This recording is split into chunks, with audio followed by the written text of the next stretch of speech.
What's up, everybody? Welcome to the Pick Six Podcast, CBS Sports Daily NFL Podcast. I'm Will Brinson. I'm your host, and football is here. Oh, my goodness. It finally feels like we've got football. And while this is a daily NFL podcast, it's really only daily during the offseason, and then it's really more than daily. We have tons of episodes, and we're going to have tons of episodes this week and every week during the football season, including a bi-weekly preview of the Thursday night and Monday night games that does a deep dive into the gambling aspect and DFS component of these standalone games. Joining me to do that for the first game of the season, the one, the only, RJ White. RJ, what's up, buddy? Not much. How you doing? Long off season's finally over. It felt like, as I wrote in my picks column on the intro, so like it's been 7 Marches since we last saw professional football. Okay, thought I'd get a reaction to that. Nope, no March. That's fair. I was trying to do the calculus because unfortunately in March we didn't have March Madness this year, so I'm like didn't really feel like 7 Marches because March. It really more like it doesn't feel like. I mean, we didn't have a normal offseason. It's like we're welcome to March 735th. Like like that's where we are. But it does feel like football is going to give us a little bit of normalcy, and we start that with the Texans at the Chiefs. Chiefs minus 9.5. The defending Super Bowl champions are a minus 450, a robust money line number. The over-under for this game is 54. The Texans are almost 4-1 on the money line, which we'll get to that in a second. Injury notes of note. Brandon Cooks, questionable with a quad injury. Fun fact, Brandon Cooks is soaking up like 5%. Actually, no, I think it's like 12% of the Rams salary cap this year. And he might not even play for the Texans. So good for Brandon Cooks, who has to be the most traded first-round wide receiver of all time. An interesting note from our research department here, and we'll dive right in on the spread, because over the last 5 seasons, favorites of 8+ points or more in week 1 are 0-7 against the spread and 4-3 straight up, including 2 teams last year, both the Seahawks 9.5-point favorites against the Bengals at home, and the Philadelphia Eagles 10.5-point favorites at home against the Washington football team, previously known as something else that will not cost me $1. Thank you. I'm doing pretty good with it, actually. Wilson's the worst.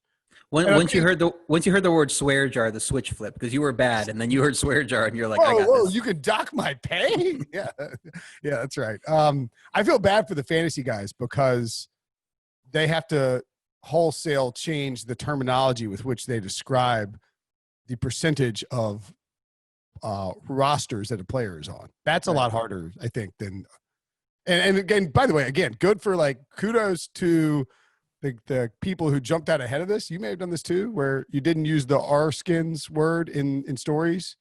I don't know if you did or not. I try to avoid it. Yeah. I think, we play a balancing act because that's what people are searching for on Google. They're searching for their team name, and you want to, make the story visible to people. So if it's still the team name, you have to kind of use it at some point, but you definitely have been advocating for this for a long time. Glad we're finally to the point where we all have to kind of mind our P's and Q's and get it done. I just mean the people who jumped out ahead of it as a way of protesting the name. They have a huge advantage because they're used to not saying it. At any rate, I don't know. Wow, didn't take long for the first tangent of the regular season. However, worth continuing to point out that these teams who are huge favorites in week 1 typically do not cover, and that includes, of course, RJ, the New England Patriots, -8 coming off their Super Bowl championship against Andy Reid and these very Kansas City Chiefs, albeit led by Alex Smith back in 2017 when they were 8-point favorites and lost by 15. Over the last 15 years, favorites of 8+ points are 8-20 against the spread in week 1. So are you buying or selling the Kansas City Chiefs covering the 9 points? I've been on the Texans the whole time, all offseason. Love getting them at 10. So if you got it at 10, congratulations. It got down to 9, and I thought, game day, it would come back up a little bit, and that's what we saw. It's at 9.5 now. So I like getting the Texans at plus 9.5. I think no one wants to fade Mahomes and the Chiefs. Obviously, if you're doing that, you feel pretty tenuous about that, but it's just too much for me. Watson's one of the best quarterbacks in the league. He's 12-6 against the spread as an underdog in his career. Houston isn't a terrible team, despite, all the consternation about their terrible offseason. They still have talent in place. Even if Brandon Cooks misses the game, they still have talent in place at receiver. The Chiefs might have a matchup problem on the interior of their offensive line. That's in flux. You saw Laurent Duvernay-Tardif opt out. They haven't really found a suitable replacement for Mitch Morse when he left in free agency. And then they've signed Osemele this offseason to kind of plug the hole there, but Osemele isn't the same player he was several years ago. So I think Houston can get some matchup advantages in there, especially, J.J. Watt healthy coming into week 1. He should have a great game in there. And that Chiefs offense might be a little bit slower than we think, coming out of a weird offseason. So you mentioned the key trend. I love that. I don't hate sprinkling a little on the money line with all the uncertainty around home field advantage and the no preseason and who knows what's going to happen. But plus 9.5 just seems too much for me for a team that I don't think is terrible, even against the Super Bowl champs. If it's plus 9.5 on your particular site, would you buy it up to 10 or just take the 9.5? I just take the 9.5. My number for this game was 7.5. I think if the Chiefs could win by 6 or 7, and it would be pretty much on the nose of what I expect. So I don't really see value in going up an extra half point and paying a little, 10 more cents. I really do think that. I mean, look, again, this has been a very weird offseason. People are pawing at the dirt to bet and gamble and play DFS and have fantasy. And I mean, just to have football. Like, I was on a text thread with my buddy Garrett, who said, like, he's like, I can't believe, he's like, I just can't believe the day is happening. Like, cause it didn't feel like this was good. I mean, I always felt that professional football was going to be good to go, but I mean, you can never be sure. And it did feel for a while, like a several month stretch, like we wouldn't see football this year. And so now it's here. And I think there is going to be an enthusiasm. What Jim Harbaugh's line was, an enthusiasm unknown to mankind. People will awaken this morning with an enthusiasm unknown to mankind, with the desire to bet on this game. And I understand it because I can hear the voices in my brain. Yes, I have voices in my head. And it's like the very like average gambler voice in my head is like, dude, you can't fade Mahomes in week 1. He's the best quarterback in football. They just destroyed the Texans in the playoffs after trailing 24-0. They won the Super Bowl. They're going to be pumped up. It's Andy Reid off the bye, turbocharged because he's had an entire offseason to prepare. And, I get it, but I agree. It's too many points. Deshaun Watson, by the way, 12-6 against the spread when starting as an underdog, including 6-3 last season. That is one of those threes is an ATS loss to the Chiefs in the playoffs, of course. And again, the Chiefs have covered 9 straight games. The last time they didn't cover was week 10 against Tennessee. Everybody wants to bet on the Chiefs. Everyone wants to bet on the over. It is a perfect zig time when you're getting some extra cushion there because of the public perception. One of those losses was to the Chiefs in the playoffs. One of those wins was to the Chiefs in the regular season when they were underdogs in Arrowhead, and they went in and beat them. So they can win this game, especially in the regular season. We saw what happened in that playoff game. The Chiefs got down 24-0, and then they hit their stride. They got hit in the mouth for the first time in a while, and everything just clicked for them going through the rest of that game. That doesn't necessarily mean we can expect to see that in every matchup with the Texans moving forward. So Texans can find success against the Chiefs. They showed that in the playoffs early in the game before they fell apart. They showed that, in the regular season last year. And you said people don't want to fade Mahomes coming off that Super Bowl. Do you really want to fade Deshaun Watson as basically a double-digit underdog? That just seems crazy to me. I don't care who he's playing. Yeah, and I think one of the things too is that with this shortened offseason, you're going to have at least a little concern from smart coaches about opening things up. And like Andy Reid is not a run up the score guy. He's not going to try, not in the regular season. He's not going to try and put a 50 burger on Bill O'Brien and risk the health of his players. I think that you will see if the Chiefs get a lead, let's say the Chiefs are up 14 and you're feeling like you might not cover, you're going to see a heavy dose of Clyde Edwards-Helaire and Daryl Williams. And then you are going to see a very real opportunity for Deshaun Watson to come storming through the back door. Like that's sort of the thing too, is that I don't know if you can expect Kansas City to put its foot on the gas and go cover for you. Now they can score easily, and Tyreek Hill and Travis Kelce and Mecole Hardman and everybody can break these long plays. But I think it's much like if it's a 10 or if it's a 9 or 10 point game, you're much more likely to get a backdoor cover by Deshaun Watson or a Bill O'Brien field goal to try and make it a one score game than you are to get a jailbreak or Andy Reid going up top out of nowhere. So I'm on the. Let me ask you this about the game. Sorry, go ahead. You were about to say something. No, I was actually, I think, moving in the exact same direction you are. For the game total at 54 right now, that seems like a lot to me. In most week ones, I would want to bet the under. But like you're saying, the Steelers aren't going to be in rhythm this week 1 more than ever because they didn't have any games to prepare. So it's been all practice up to this point. So I do think offense can be bad, but we saw in 2011 was a lockout year, and it was a weird preseason.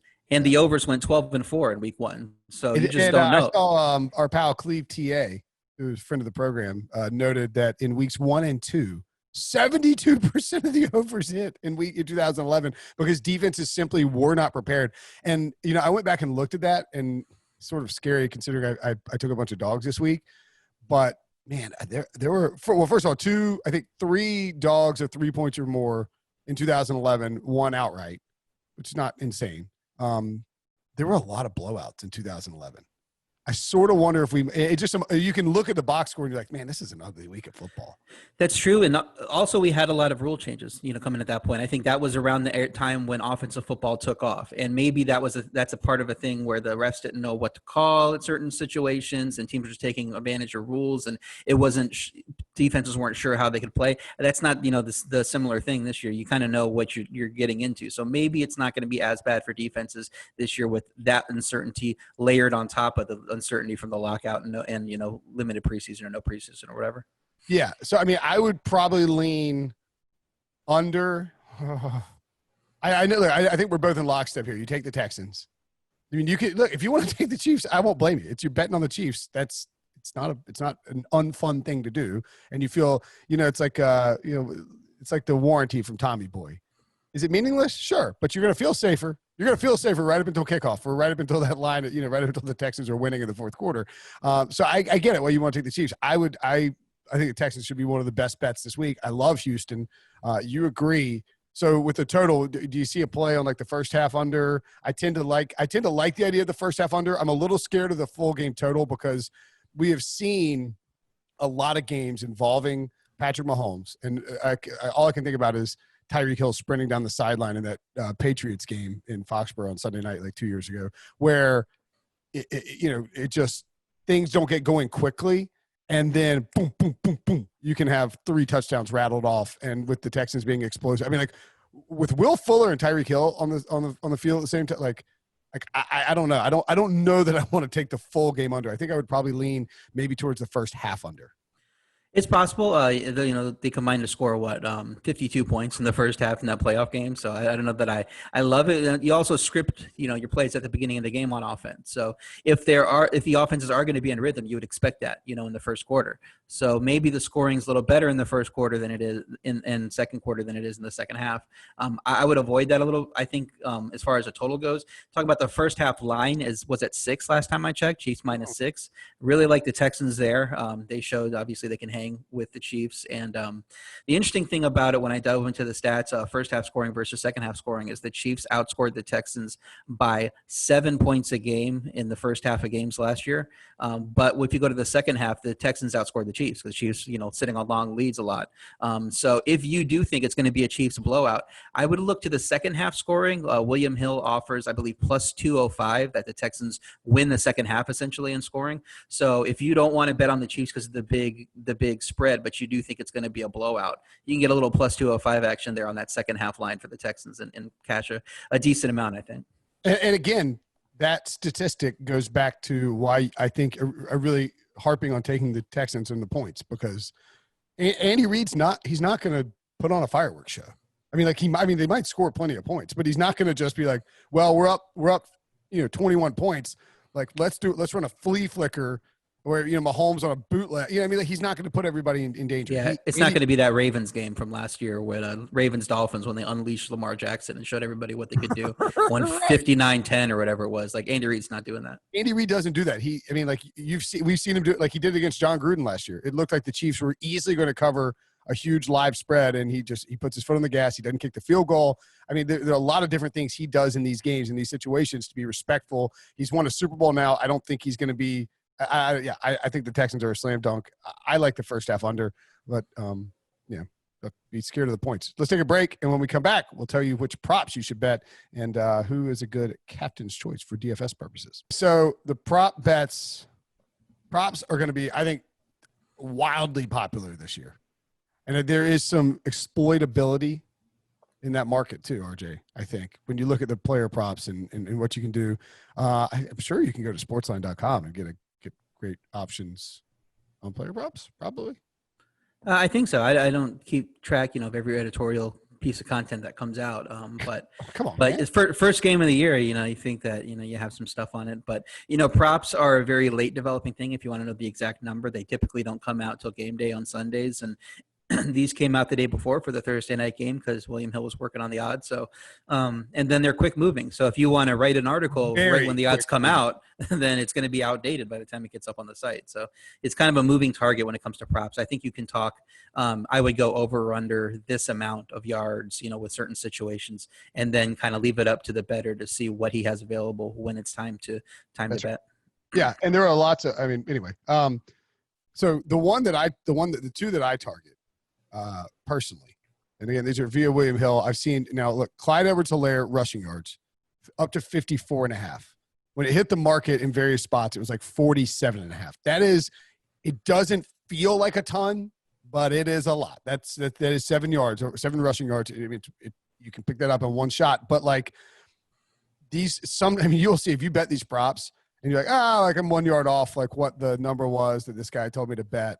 And then like it hits in between that number. I mean, like it happens a lot. So be careful about just assuming that it's something. As RJ said, you need to figure out what your number is and what you want to target. I think I would probably play anything up to 57.5 for Clyde Edwards-Helaire. I wouldn't play it now because I already took 51.5 personally.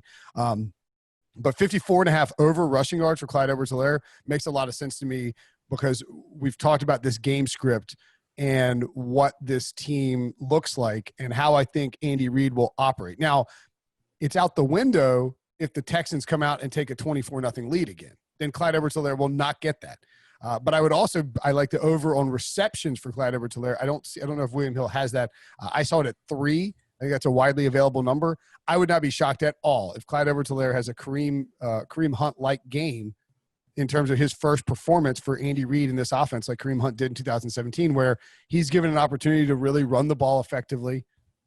He gets outside and he catches passes in the passing game, and Mahomes uses him in check down spots. I think that's especially against a Texans team that I don't necessarily think is fantastic at maybe covering running backs. Yeah, the number for receptions for Edwards-Helaire, I just looked it up, was 3.5, and I think there's a little bit of juice on the under.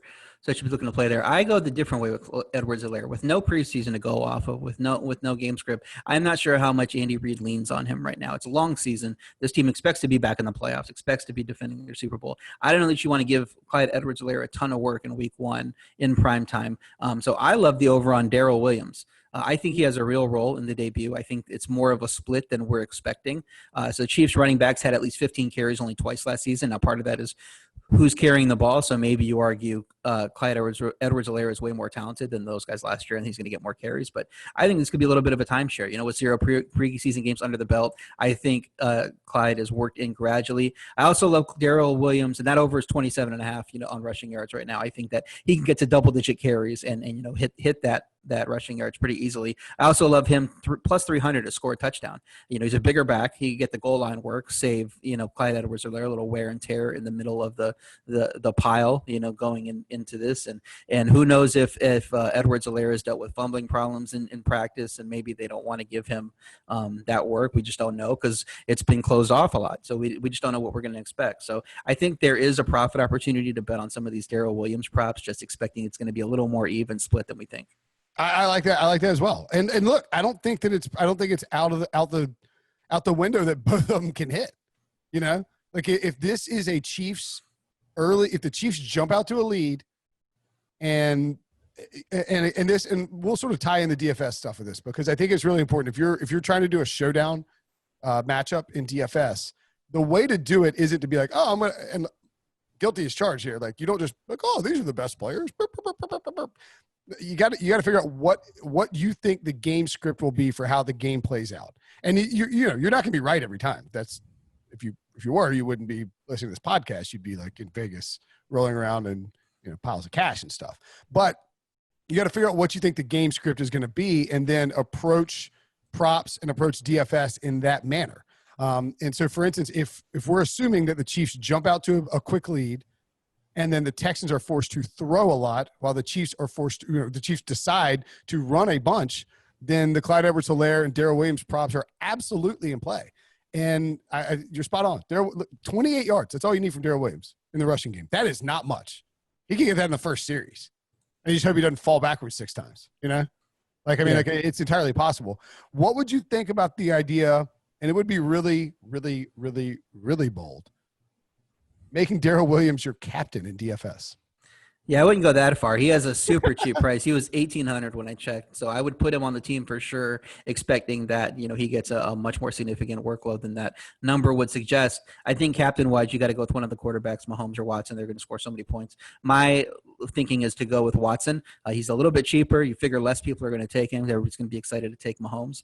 But Watson comes off that game in the playoffs. He went 31-52 for 388 yards. He topped 30 completions in that game. You go to the regular season game, he was 30 of 42 for 280 yards, and that was more back and forth. That wasn't a blowout in the second half. So this is a thing where he can get a lot of completions in this game, and I think that that's going to translate to a lot of points for him. And you're kind of protecting yourself from the Chiefs running the clock out a little bit in the second half if they're up big. So Watson's going to be my captain, but definitely work Williams in there somewhere else on the lineup, because it just frees you up to go out and get like a lineup that includes David Johnson and Tyreek Hill and Will Fuller. It's pretty easy to put one of those together with Williams in your lineup. Yeah, so Mahomes is 12,600 as a flex option. He's 18,900 as a captain option. If you go with Mahomes, I would guess, and I haven't looked at the roster rate or anything, but I would guess that Mahomes he's obviously going to be the top captain choice because he's Patrick Mahomes and people want to roster him. I don't know what the percentage will be, but I bet it is very high.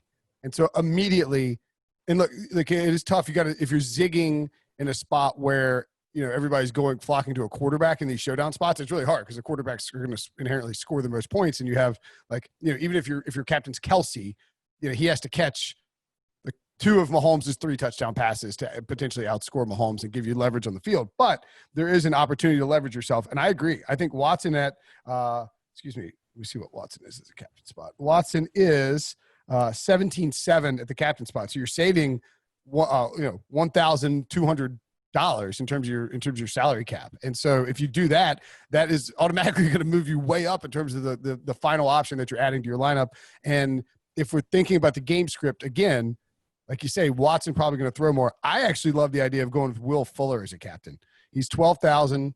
He is when you play in these, you play in this GPP, MME or whatever, the big ass tournaments, whatever you want to call them. Like you need somebody who can take you over the top, and Will Fuller can absolutely do that. I think he dropped 3 touchdowns against the Chiefs last year.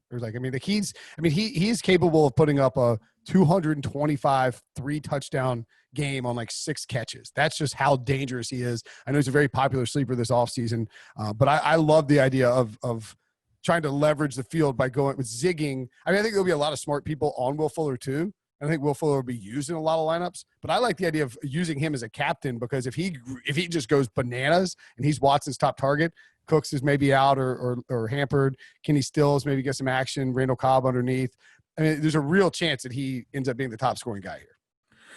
It's possible. I do like him. His per game scoring is obviously usually through the roof. It's just can he stay healthy? But it's week 1 and we know he's healthy, so we don't have to worry about that. In fact, he gets the beneficiary of somebody else's injury because, as we said at the top, Cooks is questionable with a quad injury. So if Cooks is out, that's more targets for Fuller. He get more work. I also think if you want to go sneaky sleeper captain pick, you look to David Johnson. Bill O'Brien took so much hell over the offseason for that trade, and he's going to want to stick it in people's faces by featuring Johnson in week 1. So I would be looking at David Johnson over on props, especially on like receiving yards. I think it's only like 20 something.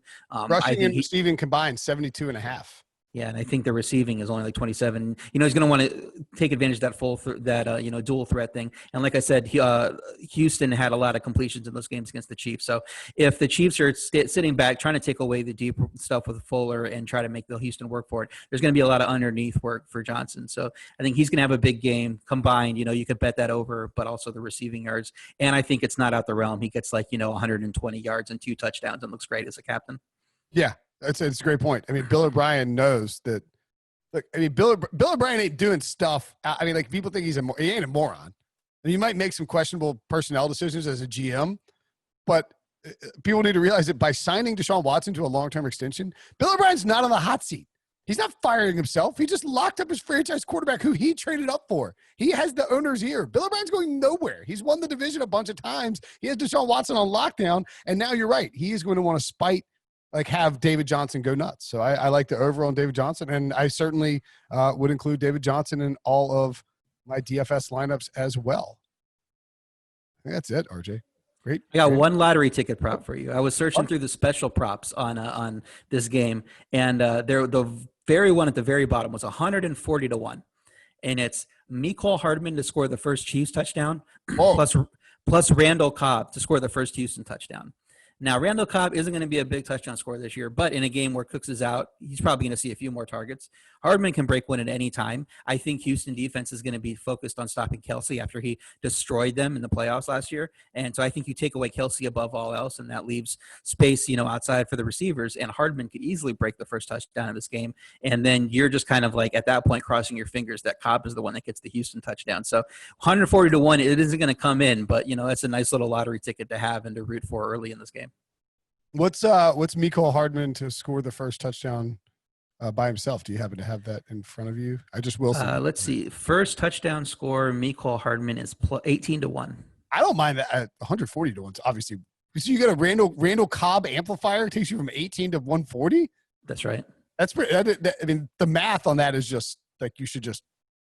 Yeah, Randall Cobb is 25 to 1. So if you get and then you have to take in the calculus of.